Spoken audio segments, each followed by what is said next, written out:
Et donc du coup on se retrouve au stand au cours de japonais.com avec du coup Sophie. Comment est-ce que tu vas Sophie? Konnichiwa, bonjour, ça va très bien et toi? Eh ben écoute, super. Est-ce que tu pourrais du coup te présenter Oui. pour les gens qui ne te connaissent pas? Oui, du coup je suis Sophie Thomas, professeure de japonais depuis 2013 et j'ai créé le site qui s'appelle coursdejaponais.com, tout simplement. D'accord. Donc du coup là tu tiens un stand si j'ai bien compris. Ouais. Qu'est-ce qu'on peut retrouver sur ce stand? Et en fait c'est le stand qui présente mon école en ligne de japonais. Donc on a créé la plus grande école en ligne pour les francophones qui veulent apprendre le japonais. Et on présente nos deux formations phares, à savoir Objectif Japon qui est notre formation pour débutants, Objectif JLPT4 pour le niveau intermédiaire. Et on parle aussi notamment du livre qui vient de sortir, le livre Objectif Japon. Donc c'est l'adaptation papier de notre formation pour débutants. D'accord, super. Comment ça t'est eu l'idée en fait tout simplement de vouloir, parce que je suppose que tu es la créatrice du coup Ouais. de cette association, si je dis pas de bêtises? C'est un stand- On est une école en ligne. Une école en ligne, ok. Ouais, c'est ça. Donc, comment ça t'est eu cette idée-là, tout simplement à la base, de vouloir créer directement une association et pas autrement? De base, moi je suis professeur particulier de japonais, donc pendant 6-7 ans j'ai donné des cours particuliers dans ma région. Moi je suis de Franche-Comté, c'est pas du tout dans le coin de ok, Toulouse. Et en fait je recevais de plus en plus de demandes, sauf que les journées ne faisant que 24 heures, je pouvais pas prendre plus d'élèves. Donc ça me frustrait un petit peu, il y avait des gens qui avaient envie d'apprendre avec moi et c'était pas possible. Je me suis dit comment je peux faire en sorte que mon enseignement du japonais devienne accessible à plus de monde sans pour autant avoir des journées de 50 heures, ce qui n'est pas faisable. Et c'est là où je me suis dit, si j'avais une formation en ligne qui hébergeait mes cours au fur et à mesure, en fait les gens pourraient les suivre quand ils veulent. Donc c'est comme ça qu'Objectif Japon est né de base en janvier 2020. Et depuis, l'école a bien grandi. Je suis plus toute seule à être derrière les élèves. On a maintenant toute une équipe de profs. Vous êtes combien à peu près? On a 4 profs de japonais, Ok. vraiment dans l'école qui sont là pour interagir avec les élèves, pratiquer l'oral, corriger leurs exercices. Et puis sinon, dans l'entreprise en elle-même, on est 8. Donc il y a mon mari et moi et on a 6 salariés avec nous à temps plein.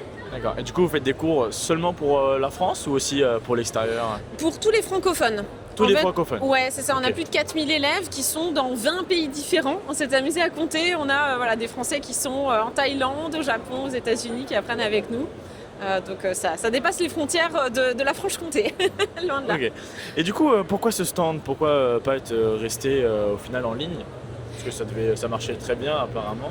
Bien sûr, en fait on est venu tout simplement parce qu'on a plein d'élèves dans la région de Toulouse. Ça fait 5 ans qu'ils nous disent ce serait trop cool si vous pouviez passer, qu'on vous rencontre, tout ça. Et on a eu l'opportunité, le TGS nous a invités gentiment. Donc on s'est dit c'est vraiment l'occasion de venir les rencontrer. On est trop contents du coup de voir nos élèves en vrai aussi parce que de leur côté eux ils connaissent nos visages, en tout cas le mien dans les cours tout ça. Moi je connais pas forcément leur visage et du coup c'est génial de pouvoir mettre un visage sur un nom, discuter un petit peu et donc on vient d'une part pour rencontrer les élèves et puis d'autre part pour se faire connaître aussi. Ok, super. Mais du coup, tu fais que des conventions qui sont dans Toulouse ou vous en Non. faites d'autres? Ouais, en fait là on fait France, Suisse, Belgique, c'est ce qu'on a d'accord, appelé donc le Sensei Tour. Ok. Pour parler notamment du livre, ça a été à l'occasion du livre pour faire des dédicaces, tout ça. Le Ok. livre est sorti fin août. Oui, il Et n'est pas donc, présent ici. c'est celui-là. Si, ok, Ouais, c'est lui. c'est le pardon. livre Objectif Japon, c'est Ok. ça. Donc pour pouvoir le dédicacer auprès de nos élèves justement qui l'ont commandé. Et donc on a fait la Suisse, on a fait Médine-Asia à Bruxelles, on a fait Paris Manga, on a fait plein d'autres D'accord. villes et là on a Toulouse. Et du coup, si on comprend bien le stand, vite fait, si vous pouvez le présenter. Ouais. Là, c'est la partie dédicace, c'est ça? Donc justement, qui font dédicacer. Oui, c'est ça. Donc, soit les personnes qui ont Objectif Japon en livre, soit même nos 2 autres cahiers d'exercices pour apprendre les kanas ou pour s'exercer en japonais. Je dédicace tout ça avec grand plaisir, avec le prénom de la personne en japonais. Et puis sinon, on peut tout simplement discuter de... Je vois que du coup, vous avez cours, ouais. des livres d'exercices japonais. Ouais. Est-ce que c'est récent, tout d'abord, le fait de vouloir créer des cahiers? Et est-ce que vous en avez fait plusieurs, du coup? Oui, alors ces 2 cahiers-là, on les a créés pour les élèves de la formation en ligne de base, vraiment pour avoir encore plus de support écrit. C'est vraiment pensé sous forme de cahiers de vacances, comme quand on était gosse et qu'on avait envie de faire des jeux pour s'entraîner. Ok. Des versions, Donc ces 2-là, on les a créés, je pense, il y a 4 ans maintenant, 4-5 ok, ans. donc ouais, il commence à... Celui-ci, c'est un cahier d'écriture qui est adapté à tous les niveaux, pour pratiquer son japonais. Et donc le livre, ce que je disais, c'est qu'il est sorti en août. Donc ça fait quelques mois. Ok, donc il est vraiment tout récent. Ouais. Oh mince, j'ai perdu ma question. Il y a un blanc. Heureusement qu'il y a le montage qui existe. Oui, c'est la magie du cut. Donc, qu'est-ce que je veux dire? Est-ce que du coup vous avez d'autres projets plus généraux? Je sais pas, par exemple viser plus d'élèves. Enfin, c'est quoi en gros votre objectif vous personnellement ou même au niveau de l'association? Les prochains projets à venir, on va dire, on aimerait continuer à étoffer notre gamme de formation. Donc aller chercher peut-être des niveaux du dessus parce qu'on a déjà des élèves qui ont terminé nos 2 premières formations. Okay. Et sinon, on va dire dans un projet plus lointain, là on organise déjà des voyages scolaires au Japon chaque année avec nos élèves. Et à terme, ce serait vraiment trop cool, pourquoi pas d'avoir une antenne physique au Japon, donc pourquoi pas ouvrir une école au Japon et pouvoir recevoir nos élèves sur place. Ouais. Excellent. Ça pourrait être chouette.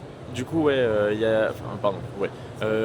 du coup, il y a des personnes qui maintenant ont fini des formations. Elles arrivent complètement, du coup, ça leur arrive du coup de vous envoyer par exemple des photos de elles qui sont au Japon et qui vous disent merci et qui arrivent du coup à s'en sortir au Japon, peut-être même y vivre.